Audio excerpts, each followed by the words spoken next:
There are stories that move us, stories that bring a lump to our throat and force us to pause. But once in a while, a story emerges that does more than just move us.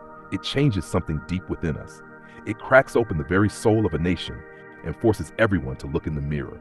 This is that story. This is the heartbreaking and haunting tale of Ifesinachi Onyekere, a young Nigerian who came to be known across Anambra and beyond as the fish magnet. Not a politician, not a celebrity, not a tech bro, but a simple, determined, deeply ambitious young man whose passion for dried fish lit up the lives of his community. A young man who took one of Nigeria's oldest trades and made it look fresh, bold, and dignified. A young man who had every reason to give up, but instead stood tall and inspired. And now he is no more. Kidnapped, murdered, buried by a system that never protected him. Yet today, his story is not ending in silence. It is exploding into a rallying cry, a movement, a legacy. Ifesinachi wasn't born into wealth. He didn't inherit land or influence. He wasn't sent abroad for university or given a government job. He was born into the same hustle that millions of Nigerians face daily, a reality where survival is a miracle and dreams are seen as luxuries. But somehow, he carved a different path. In the streets of Awka, he became known for his charisma, his discipline, and his unshakable belief that dried fish could be more than just food. It could be a brand. While others mocked the idea, he leaned into it with fire. He rebranded fish, literally. He wrapped it, styled it, gave it names, created social media content, and made people proud to buy from him. He started small, a single tray, a corner stall. Then he bought a second table. Then he hired a boy to help him. Then he began delivering to homes. He turned customer service into a kind of art. He was respectful, timely, and always gave a little extra. Jara, they called it.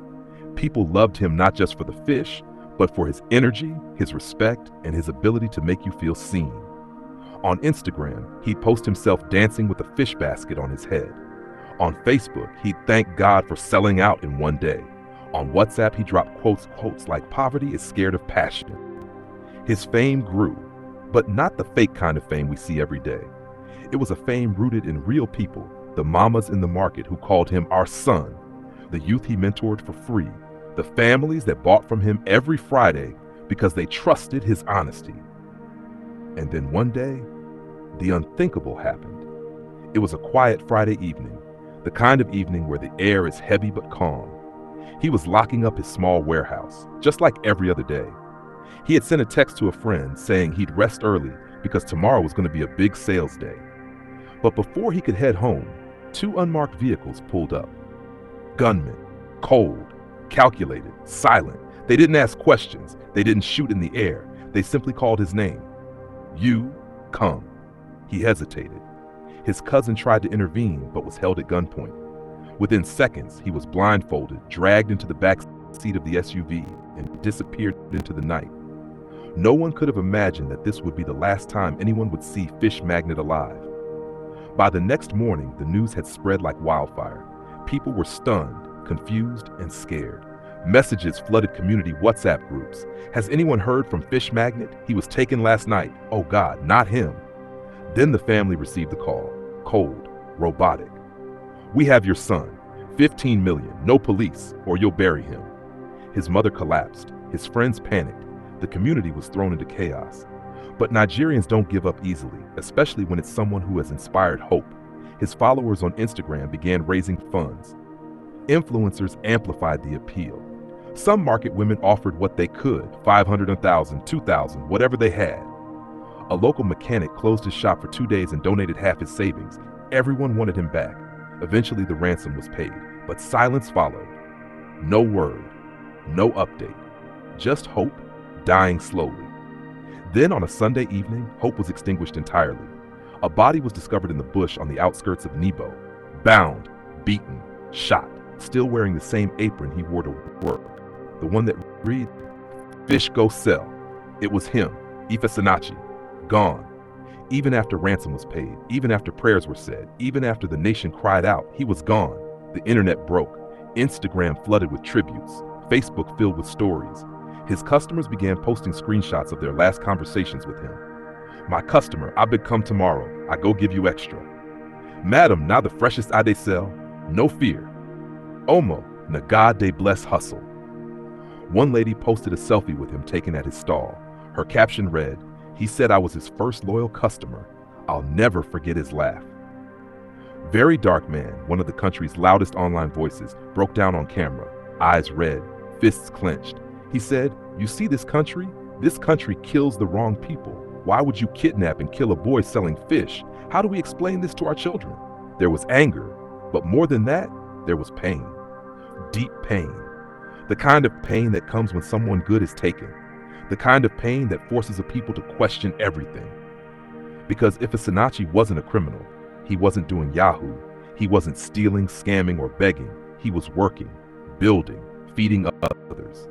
And still, he was killed.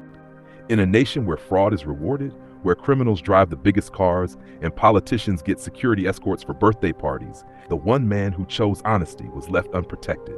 His mother, Mama Magnet, as she's affectionately called, wept in a voice that could tear walls down. "My son was not a stranger. He was known, loved. He worked every day of his life. He told me, 'Mama, I go make this fish the biggest thing in Nigeria.' Now look." No government official showed up. No press release was given. No armed forces mobilized. Just silence.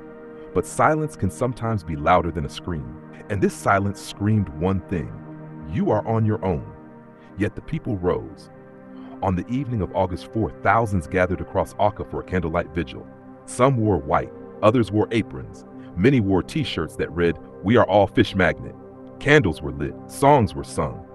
Boys who once hawked sachet water beside his stall gave testimonies. One said, "He gave me my first 1,000. He told me don't ever stop hustling." They carried a cardboard coffin made from fish boxes. On it were written words like dignity, hustle, hope, and Nigeria failed me.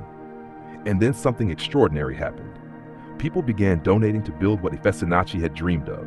A real fish processing company, owned by youth, operated with pride, named in his honor. Magnet Foods International, his dream, now becoming real. A GoFundMe went live. Within 48 hours, it surpassed Doi 10 millions. Influencers donated. Celebrities shared. But more powerful were the 200, 500,000 donations from everyday Nigerians, people who had never met him, but felt like they lost a brother. Because in many ways, they did. Ifesinachi represented something that's slowly dying in Nigeria: faith in the hustle. In a country where everything feels stacked against you, bad roads, bad power, bad governance, bad leadership, he chose to believe, and that belief made him dangerous. Dangerous to the lazy, to the corrupt, to those who profit from making Nigeria feel hopeless. His death reminds us all, no matter how hard you work, if your country does not protect you, you are one bullet away from becoming a hashtag. But here's the part they didn't expect. Ifesinachi's story didn't end with his death. In fact, it's just beginning. Now young people are printing t-shirts with his name. University students are writing papers about him. A group of fish sellers in Delta just renamed their stall Magnet Market. A youth collective in Enugu has pledged to build a startup fund in his name. They tried to silence a boy. Instead, they created a symbol of dignity, of resistance, of pride in one's work. To every young Nigerian watching this who feels invisible, unprotected, or unheard, know this: you matter. Your dreams are valid, your hustle is honorable, and you are not alone. Let Ifesinachi's life be your fuel. Let his death be our turning point. Let his name be our pledge. Never again. Never again should a child who chooses dignity over crime be left to die in the shadows. Never again should we have to say he was a good one after burying another youth. We owe it to him to fight, not with weapons, but with unity, with light, with purpose. We must build that fish factory. We must protect every hustler. We must make every governor, every senator, every president hear this one thing: Nigeria's youth will not be forgotten. So if you're watching this, don't just scroll. Let this be the story you share, the one you tell, the one that wakes something in you.